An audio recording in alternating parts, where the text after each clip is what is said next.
Please welcome the greatest footballer on the planet, Cristiano Ronaldo.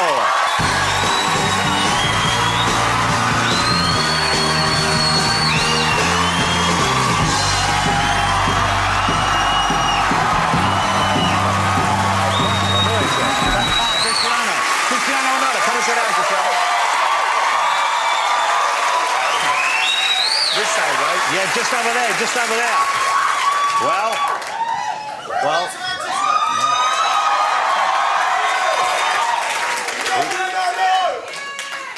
I think you have one or two fans in this evening. So nice to have you here. Why do you not do this kind of show more often? You must be asked an awful lot, I'm sure. No time. No time? No time. Just too busy? Yeah, kind of. Many trainings, many games. We have to travel a lot. And basically, difficult. Yeah. Difficult. We don't have a lot of time. But it must be a nice feeling to be here and knowing these people are going crazy for you and people at home are excited about seeing you. That must be quite a good feeling. Well, it's an unbelievable feeling. I was here in England for 6 years. Yeah. And I respect English people a lot because they are very polite and they respect... Serious. That felt like a warning. No, but it's true. The timing that I spent here, the people treat me unbelievable. I'm never going to forget that. So this is why I say, and I'm going to repeat, English people, they are polite for me because they respect. Yeah. That's nice to hear. And I think we're proud of that as well. We are proud of it in country. So let's talk about the Ballon d'Or. The Ballon d'Or is FIFA's kind of idea of who is the best overall footballer this last year. Yeah. You have won it 3 times. Lionel Messi has won it 4 times. So you hold that at the moment. Mm-hmm. And we're coming up in January, I think. They will announce who has it for January, yeah. And obviously you would like it to be you. Will be in. You know what? If I had have known Sepp Blatter was coming, I would have keeping it. So, what are your estimation of how it might go, and what are your feelings about the result either way? To be honest, I think you're going to win. Messi going to win this year. Yeah, but you know, it's FIFA. Just... you know what I'm saying? How do you get on with Lionel Messi now? I heard you say that you're a little bit closer, you're a bit more relaxed together. You used to see him just as a rival, now you see him more as a human being. I don't have rivals, I don't have.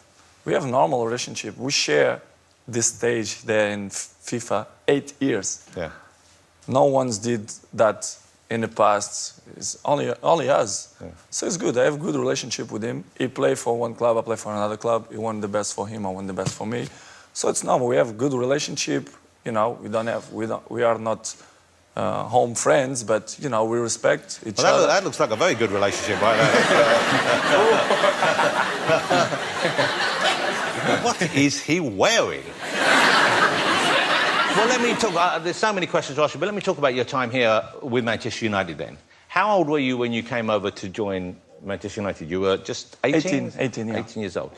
And you'd already left home at 12, I think, to go to Lisbon, so you were used to living away from home. But coming here and meeting British people and having to work with Sir Alex Ferguson, that must have been quite a shock in some ways, I imagine?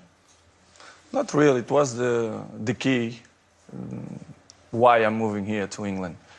Because I remember I had a conversation with him when we play Sporting against Manchester, and we had a quick chat, and he told me, listen, I'm interested in you. I want that you join us in Manchester.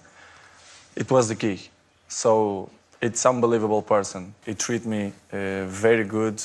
He's, as I say many times, he's like a father for me in football.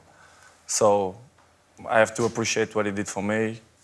I passed 6 years in Manchester, very good. I win many titles in terms of collective and individual. It was unbelievable timing for me here in England. Well, your English now is very good. Well, I try my best. Yeah? And this isn't me just being polite. It is very good. But when you first came, I guess it wasn't as good. And certainly, I have spoken it all my life, but I find it hard to understand Alex Ferguson sometimes. So that must have been difficult for you at first. But I still don't understand him. Yeah, well, because in the beginning I had to translate, a Brazilian man. So you had to translate that Of course. What, for all British people or just for Alex Ferguson? Well, basically only for him. Yeah. What things do you remember then? What things did he help you with? Which things did he teach you about to become a better footballer or a better person? Well, it teach me in both ways. And in terms of personal stuff, I just have to say thank you for what he did for me. Especially when I remember the thing that I have more in my memory is the time when my father was sick in hospital. And we had a tough moment of the season because we had important games in the Champions League, in the league. And I say, Coach, I need to go to see my daddy.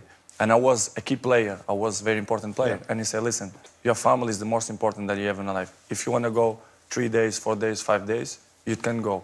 These moments is what I keep for me because it was the most important moments in my life. And he shared with me. This is why I respect him. And for me, is the best coach I ever had.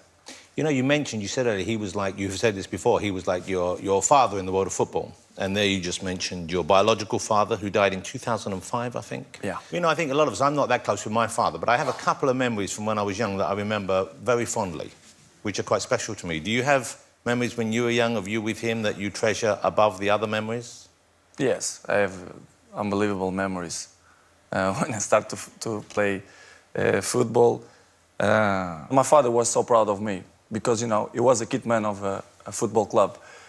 And a few goals, I scored goals, and next day I come in the paper like a small part, and he was so proud. He put it in his paper and he showed his old friends in a neighborhood. It's unbelievable memories that I have, and it's great. I just have his memories in my mind of my father, of these small moments. You talk about that in the film. Why do the film? Who came to you at the film? How did the film Ronaldo happen? And what was it that made you want to do it? What did you want to share? What message did you want to send out? Well, basically, when the Universal coming to me and to my team, say, listen, I'm interested to do a documentary about you. It was like, in the beginning, I'm in shock. I say, movie about me? You thought, why me? Why not Lionel Messi? Yeah. I understand him because they're looking for the best player in the world. So. Well, I will give you that for that.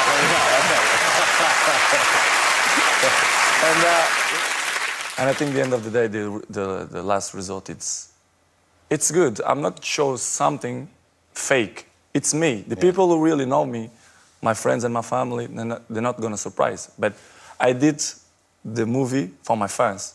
As you know, the guy who have more followers, it's me. Not by coincidence. It's because people like me. Yeah. Probably. Well, you can't say that often enough about yourself, of course. But it's true. Yeah. So I did. No, it is true. I know it's true. So I did for them, for my fans, especially because they're always with me in the great moments and in the bad moments too. So I did for them. But let's show a clip. This is the film Ronaldo. It's available. You can watch on DVD and you can stream it and do all that kind of stuff, all the modern stuff here. But this is it, Ronaldo. Você guarda-redes, pai, ok? Guarda-redes, estás a brincar. Okay. Well, there are some very intimate moments there, and you see Ronaldo with his son there. It's a very funny moment there where he says, is he serious that he wants to be a goalkeeper, do you know? Yes. And this is... going to be a huge problem for me. Okay, yeah. What are you going to do about that? But it changes mine every second, you know, kids. How old is he now? 5. Okay. Yeah, 5. And it changes mine all the time, but you're going to be whatever you want. Yeah. I don't make pressure because my fathers and my mom never make a pressure to me, so I'm not going to do this to my son. Well, also, I noticed this. Now, I don't know, have you seen Wayne Rooney's little boy, who seems like a lovely little boy? Mm-hmm. He went out to play recently and he had a tattoo on his arm. Not an actual tattoo, I don't think. I think it was a transfer, but who knows with the Roonies. So have a look at this. OK, so you see what was on his arm there? There you go. Now, if your little boy came home with Rooney on his arm, would that be cool? Would that be OK? No problem. OK? Yes, no problem. What about if you had Messi on his arm? No problem. Okay.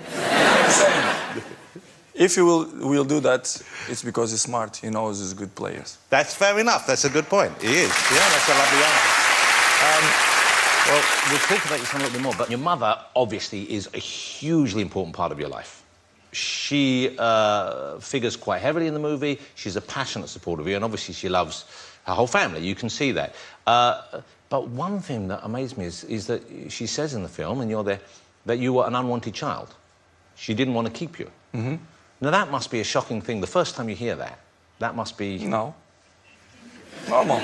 But for you to hear that, I know it happens a lot. Don't but change nothing in my mind. Nothing. You see in the film how stressed she gets. She's very involved in your career. And when she sees you playing, I mean, it's almost too much for her sometimes. Too much. Yeah, and she takes tranquilizers to help her get through this. How does that affect you, though, knowing you're playing, but knowing she is going through that as well? Does that ever figure in your mind during a match, or...? No, I just make a rule. Big games, you know, she cannot watch. It's true. Yeah. I don't take her to my box, or I put it someone in home to go walk with her.